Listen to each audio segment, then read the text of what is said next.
Assalamualaikum warahmatullahi wabarakatuh. Wassalatu wassalamu ala asrofil anbiya'i mursalin wa ala alihi washabihi ajmain amma ba'du. Yang terhormat kepada Bapak Haji Pringgondani selaku guru pembimbing kami dalam program studi pendidikan agama Islam. Kami dari kelompok Asyifa kelas 10 IPS 1 di sini akan mempresentasikan mengenai zakat, wakaf, infak, dan sedekah. Namun sebelum itu, kami akan memperkenalkan diri kami terlebih dahulu. Saya selaku ketua kelompok akan memperkenalkan diri saya dan juga teman-teman saya. Nama saya Zefan Sasabila dengan teman-teman saya yaitu Ahmad Fatah, Azhara Nabila Rusyidi, dan juga Pratama Bima Manta.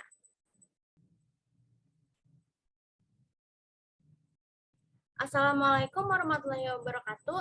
Nama saya Zefan Sasabila dengan nomor absen 36. Di sini saya akan menjelaskan mengenai salah satu materi yaitu tentang zakat.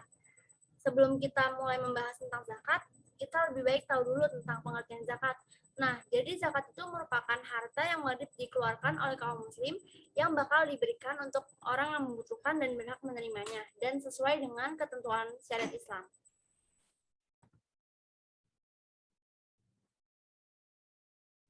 Nah, jadi zakat itu terbagi menjadi dua, ada zakat fitrah dan juga zakat mal.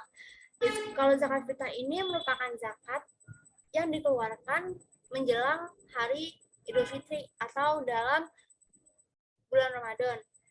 Dan zakat fitrah ini berupa makanan pokok dengan ketentuan tersendiri. Sedangkan zakat mal ini merupakan harta yang disisihkan yang nantinya bakal diberikan kepada orang yang berhak menerimanya. Nah, jadi ini merupakan contoh-contoh dari zakat. Ada zakat fitrah dan juga zakat mal. Yang pertama zakat fitrah. Jadi zakat fitrah itu tentang makanan pokok. Itu bisa berupa jagung, beras, gandum, sesuai dengan keadaan dari daerah masing-masing. Dan zakat fitrah ini mempunyai ketentuan, yaitu 3,5 liter atau setara dengan 2,5 kg. Yang kedua, itu ada zakat mal. Zakat mal ini berupa harta, bisa berupa uang, emas, maupun perak. Dengan ketentuan 2,5% dari uang yang telah disimpan sekitar 1 tahun, untuk emas sekitar 85 gram, dan untuk perak sekitar 595 gram. Ini merupakan dalil perintah dari pelaksanaan zakat, yaitu Al-Baqarah ayat 83, dengan arti, dan ingatlah ketika kami mengambil janji dari Bani Israel, janganlah kamu menyembah selain Allah, dan berbuat baiklah kepada kedua orang tua, kerabat, anak-anak yatim, dan orang-orang miskin. Dan bertutur katalah yang baik kepada manusia, laksanakanlah sholat dan tunaikanlah zakat.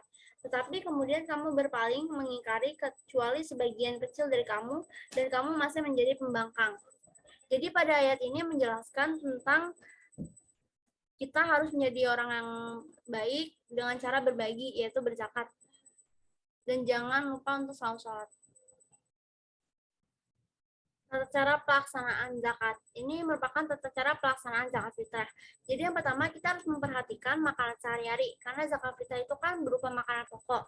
Jadi disesuaikan dengan daerah tersebut. Lalu yang kedua, orang yang perlu membayar zakat fitrah adalah diri sendiri. Jadi zakat fitrah itu dibayar secara pribadi dan itu hukumnya wajib. Lalu yang ketiga, temukan amil yang terpercaya. Karena apabila amil yang terpercaya, maka zakat akan dikirimkan dengan amanah. Lalu yang keempat, niat membayar zakat fitrah. Nawaitu an ukhrija zakata al-fitri an nafsi fardolillahi ta'ala. Artinya, aku niat membayar zakat fitrah untuk diriku sendiri fardu karena Allah Ta'ala. Lalu yang kelima, menyerahkan zakat fitrah kepada amil. Selanjutnya, berdoa usar membayar zakat fitrah. Rabbana taqabbal minna innaka antas samiul alim.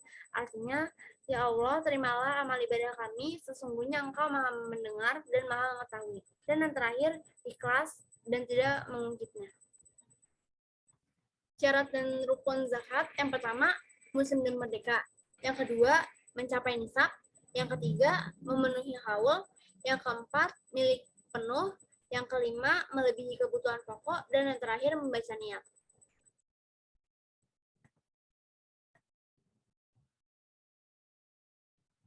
Jadi zakat itu punya banyak banget manfaatnya. Nah, di sini ada beberapa hikmah dari membayar zakat. Yang pertama yaitu mempererat tali persaudaraan antara yang kekurangan dan yang bercukupan. Lalu yang kedua ada mengusir perilaku buruk dari manusia. Yang ketiga yaitu sebagai pembersih harta dan menjaga seseorang dari ketamakan harta. Yang keempat, ungkapan rasa syukur atas segala nikmat yang telah diberikan oleh Allah Subhanahu wa taala. Yang kelima, untuk pengembangan potensi diri. Dan yang terakhir, memberi dukungan moral bagi mereka yang baru masuk Islam. Jadi, zakat itu dapat memberikan ketenangan dan ketentraman tersendiri, baik itu untuk yang menerimanya maupun yang memberikannya atau membayar zakat. Perlu diingat kalau Allah Subhanahu wa taala selalu memberikan balasan kepada mereka yang berbuat baik, bahkan berjanji untuk melipat gandakannya. Mungkin cukup sekian untuk materi zakat. Materi selanjutnya wakaf akan dilanjutkan oleh Ahmad Fatah. Perkenalkan, saya Ahmad Fatah dari kelas 10 IPS 1 absen 03 akan menjelaskan materi tentang wakaf. Pengertian wakaf. Secara bahasa, wakaf berasal dari kata wakofa yang artinya al-habs atau menahan. Dalam pengertian istilah, wakaf adalah menahan atau menghentikan harta yang dapat diambil manfaatnya guna kepentingan kebaikan untuk mendekatkan diri kepada Allah.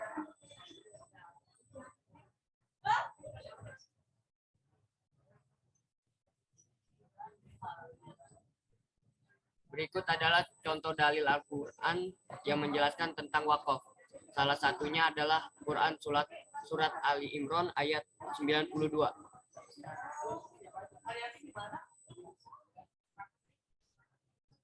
Status benda dan rukun. Status benda. Menukar dan mengganti benda wakaf dalam penalaran ulama terdapat perbedaan antara benda wakaf yang berbentuk masjid dan bukan masjid. Yang bukan masjid dibedakan lagi menjadi benda bergerak dan benda tidak bergerak.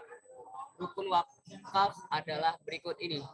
1. Pemberi wakaf menyerahkan benda yang diwakafkan setelah disyaratkan memenuhi aturan. 2.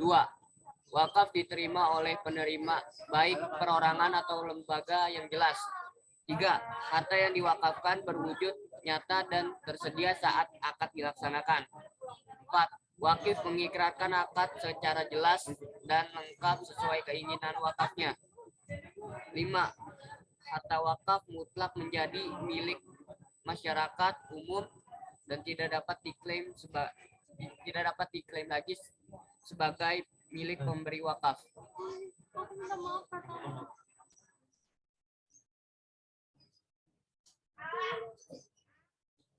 Syarat wakaf. Persyaratan 1 menurut ulama Hanafiyah. Apabila wakif memberi syarat akan kebolehan menukar tersebut ketika ikrar. Kedua, apabila benda wakaf itu tidak dapat lagi dipertahankan. Ketiga, jika kegunaan benda pengganti wakaf itu lebih besar dan bermanfaat. Kedua, menurut ulama Malikiyah, wakif ketika ikrar persyaratan kebolehan ditukar atau dijual. Kedua, benda wakaf itu berupa benda bergerak. 3. Apabila benda wakaf pengganti dibutuhkan untuk kepentingan umum seperti pembangunan masjid, jalan raya, dan sebagainya. Lanjut. Menurut ulama Syafi'iyah, golongan ini menyatakan bahwa terlarang menjual dan menukarkan wakaf secara mutlak, sehingga walaupun wakaf itu termasuk wakaf yang khas seperti wakaf untuk keluarga, mereka membolehkan bagi si penerima wakaf untuk menghabiskan untuk keperluan sendiri jika ditemui hal-hal yang membolehkan. Keempat, menurut ulama Hanabilah, mereka tidak membedakan apakah benda wakaf itu terbentuk masjid atau bukan masjid. Ibnu Taimiyah misalnya mengatakan bahwa benda wakaf itu boleh ditukarkan atau dijual apabila tindakan ini benar-benar sangat dibutuhkan. Lanjut.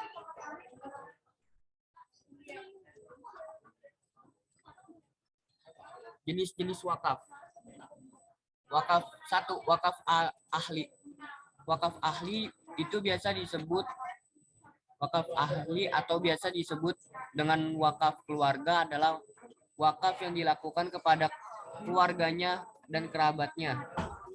Wakaf ahli dilakukan berdasarkan hubungan darah atau nasab yang dimiliki antara wakif dan penerima wakaf. 2. Wakaf khairi. Wakaf khairi adalah wakaf yang diberikan untuk kepentingan umum. Wakaf khairi adalah wakaf di mana pihak pewakaf memberikan syarat penggunaan wakafnya untuk kebaikan-kebaikan yang terus-menerus seperti pembangunan masjid, sekolah, rumah sakit, dan lain-lain. Ketiga, wakaf mustarak. Wakaf mustarak adalah wakaf yang mana penggunaan harta wakaf tersebut digunakan secara bersama-sama dan dimiliki oleh kegerunan si pewakaf. Keempat, wakaf benda tidak bergerak. Selain wakaf di atas, wakaf juga bisa dibagi menjadi wakaf berdasarkan jenis harta. Salah satunya adalah wakaf benda tidak bergerak. Harta-harta yang dimaksud adalah bangunan, hak tanah, tanaman, dan benda-benda yang berhubungan dengan tanah. Kelima, wakaf benda bergerak selain uang. Ada juga wakaf benda bergerak selain uang, yaitu benda-benda yang bisa berpindah seperti kendaraan. Selain itu, ada juga benda yang dihabiskan dan yang tidak. Air, bahan bakar, surat berharga, hak kekayaan, dan intelektual, dan lain-lain.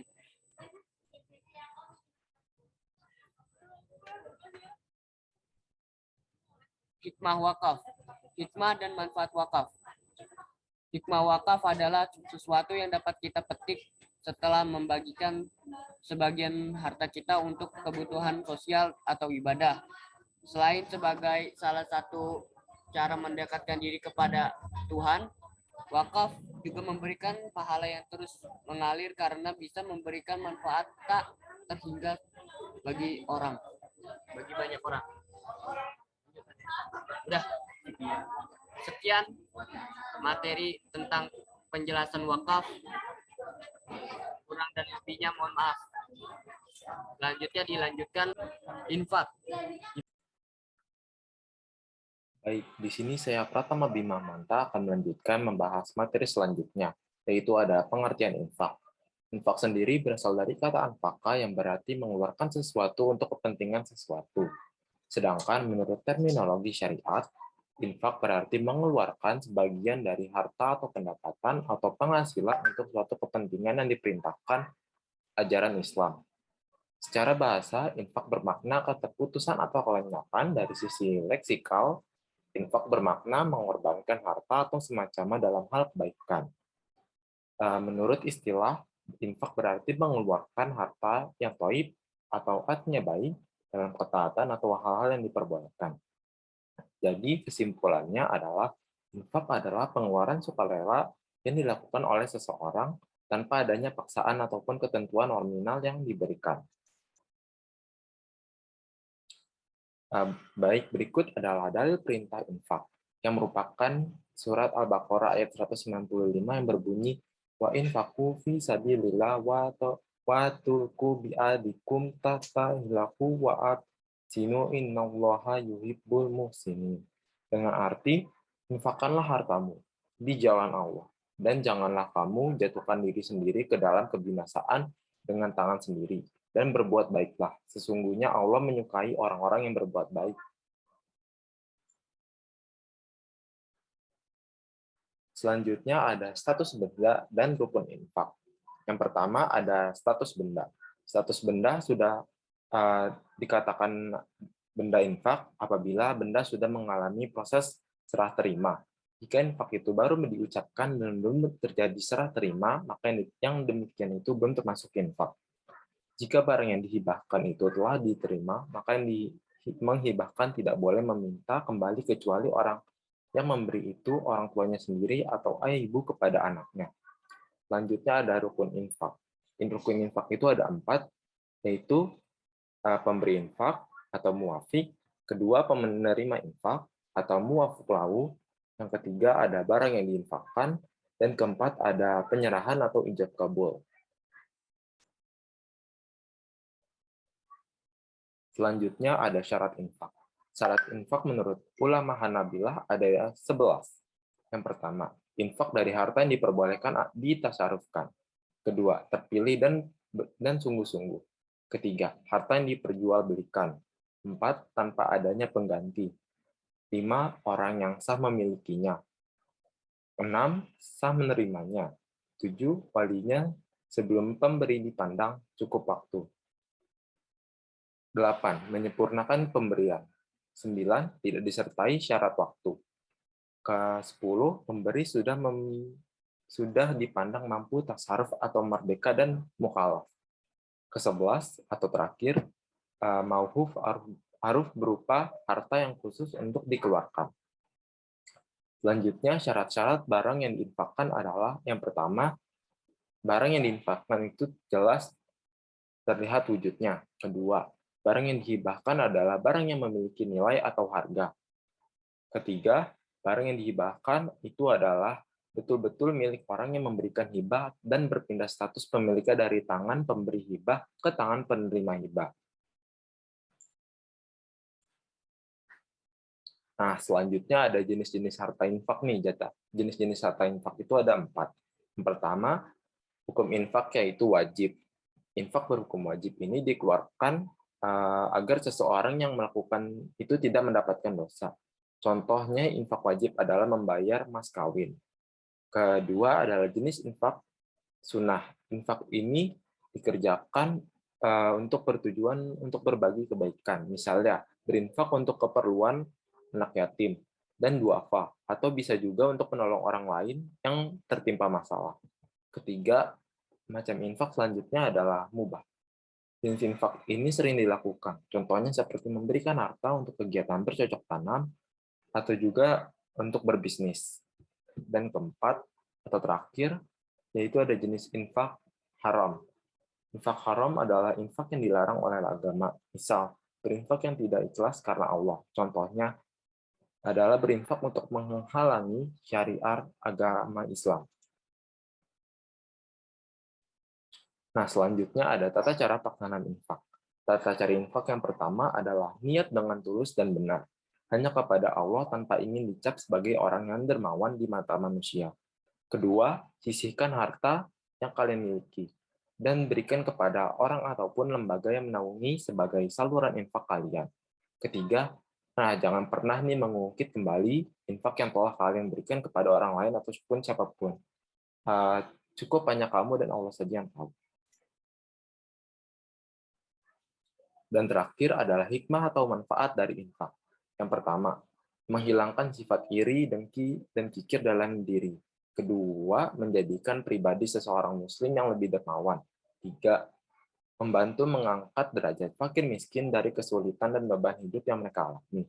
4, mengecilkan besarnya perbedaan antara si kaya dan si miskin. Dan kelima, mendapatkan balasan besar dari Allah Subhanahu wa taala berupa pahala dan rezeki yang datangnya dari Allah yang tidak disangka-sangka.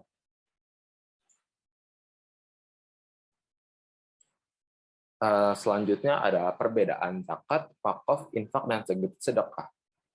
Yang pertama itu ada zakat. Zakat secara bahasa yaitu lugat berarti tumbuh, berkembang, dan berkah. Atau dapat pula berarti membersihkan atau mensucikan seseorang yang membayar zakat, karena keimanannya niscaya akan memperoleh kebaikan yang banyak. Demikian halnya menurut mazhab Imam Syafi'i, zakat adalah sebuah ungkapan keluarnya harta atau tubuh sesuai dengan secara khusus. Sedangkan menurut mazhab Imam Hambali, zakat ialah hak yang wajib dikeluarkan dari harta yang khusus untuk kelompok yang khusus pula, yaitu kelompok yang disyaratkan dalam Al-Quran. Zakat mempunyai fungsi yang jelas untuk menyucikan dan membersihkan harta dan jiwa pemberinya. Selanjutnya ada infak. Infak dari kata anfaqa yang berarti mengeluarkan sesuatu atau harta untuk kepentingan sesuatu. Menurut terminologi syariat, infak berarti mengeluarkan sebagian dari harta atau pendapatan atau penghasilan untuk sesuatu kepentingan yang diperintahkan Islam. Jika infak ada nisabnya, infak tidak mengenal nisab. Maaf, jika zakat ada nisabnya, infak tidak mengenal nisab. Infak dikeluarkan setiap orang yang beriman, baik yang berpenghasilan tinggi maupun berpenghasilan rendah. Apakah ia di saat lapang maupun sempit. Selanjutnya ada perbedaan dari sedekah dan wakaf. Sedekah sendiri itu berasal dari kata sodako yang berarti benar. Orang yang suka bersedekah adalah orang yang benar pengakuan imannya. Pengertian sedekah sama dengan pengertian infak, termasuk juga hukum dan ketentuan-ketentuannya. Hanya saja sedekah mempunyai makna yang lebih luas dibanding infak. Jika infak berkaitan dengan materi, sedekah memiliki arti lebih luas, menyangkut juga hal yang bersifat non-material. Sedekah ialah segala bentuk nilai kebajikan yang tidak terikat oleh jumlah, waktu, dan juga tidak terbatas pada materi, tetapi juga dapat dalam bentuk non-materi. Misalnya menyingkirkan rintangan di jalan, menuntun orang yang buta, memberi senyuman, dan wajah yang manis kepada saudaranya. Dan sedekah adalah ungkapan kejujuran, yang artinya sidik sisi iman seseorang. Kemudian ada wakaf. Wakaf adalah sejenis ibadah maliyah yang spesifik, berasal dari kata waqafa yang artinya tetap. Artinya bahwa seseorang menyerahkan harta yang tetap pada wujudnya, namun selalu memberikan manfaat dari waktu tersebut. Dari waktu ke waktu tanpa kehilangan benda aslinya tersebut. Sedangkan pengertian sedekah yaitu saat seseorang memberikan hartanya, maka harta tersebut langsung habis manfaatnya saat itu juga. Sebagai contoh, seseorang bersedekah memberikan 30 anak yatim makanan berbuka puasa. Saat makanan sudah dilahap dan habis, maka orang tersebut dapat pahala. Nah, ini tuh bakal berguna banget buat kehidupan di akhirat nanti. Tetapi tidak ada pahala lainnya setelah itu, sebab pokok sedekah itu sudah selesai dan berhenti manfaatnya.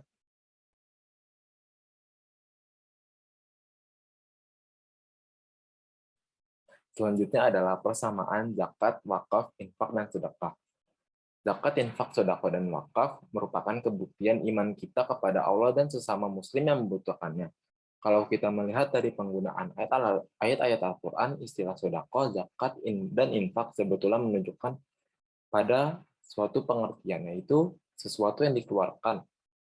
Zakat, infak, sedekah, dan wakaf memiliki persamaan dalam peranannya, yaitu memberikan kontribusi yang signifikan dalam pengentasan kemiskinan, memberi kebaikan untuk orang yang membutuhkan, menolong orang yang tidak mampu, sehingga memudahkan urusan mereka. Dengan memberi kelak akan menambah tabungan untuk di akhirat kelak. Kegiatan wakaf dan sedekah dapat memberikan kebaikan bukan hanya sebagai tabungan untuk di akhirat, namun kelak kebaikan di dunia. Sekian pembahasan materi tentang infak. Apabila ada salah kata dan kurang, mohon dimaafkan. Terima kasih. Selanjutnya akan dijelaskan materi tentang sedekah. Perkenalkan, nama saya Azhara Nadia Rushdi, absen ke-9 dari kelas 10 IPS 1. Di sini saya akan menjelaskan terkait materi pembelajaran agama Islam, yaitu tentang sedekah. Jadi, apa sih arti dari sedekah itu? Sedekah adalah pemberian seorang muslim kepada orang lain secara sukarela dan ikhlas, tanpa dibatasi oleh waktu dan jumlah tertentu. Sedekah tidak hanya berarti mengeluarkan atau menyumbangkan sebagian harta, namun sedekah mencakup segala amal atau perbuatan baik.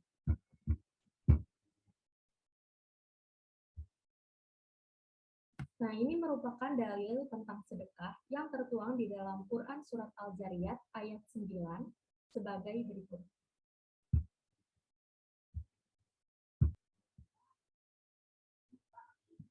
Kemudian ada hukum sedekah yang tertulis di dalam Quran Surat Al-Baqarah ayat 245 sebagai berikut.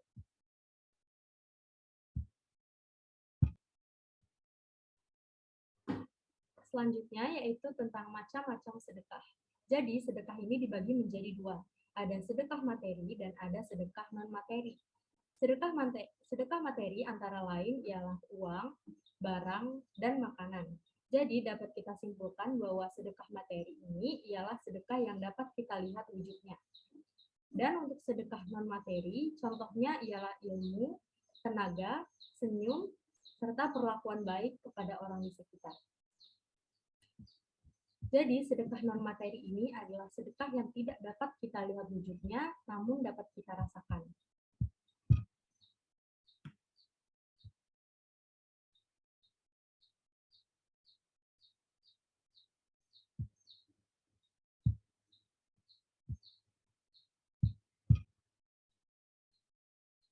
Nah, apa sih keutamaan dari bersedekah? Jadi, keutamaan bersedekah ini ialah yang pertama, menghapus dosa dan meringankan syakaratul maut. Yang kedua, sedekah mendatangkan rezeki. Yang ketiga, pahala orang yang bersedekah menjadi berlipat ganda. Yang keempat, mendapatkan naungan di hari kiamat. Yang kelima, didoakan oleh malaikat. Dan yang keenam, keberkahan harta dan jiwa bagi orang-orang yang bersedekah. Wah, ternyata keutamaan dari bersedekah ini banyak sekali ya.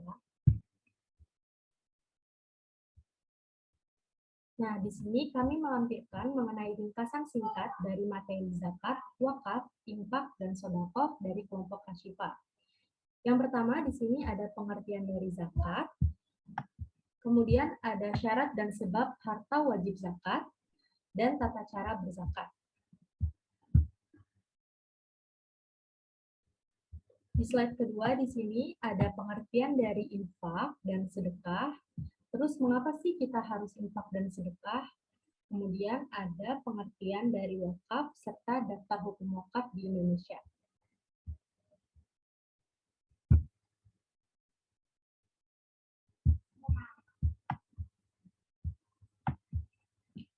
Nah, teman-teman, setelah sampailah kita kepada penghujung presentasi, saya mengucapkan terima kasih banyak kepada Bapak Haji Pringgondani selaku guru pembimbing mata pelajaran agama Islam di kelas 10 IPS 1 atas waktu dan kesempatannya sehingga kami dari kelompok Asyifa dapat berpresentasi pada hari ini.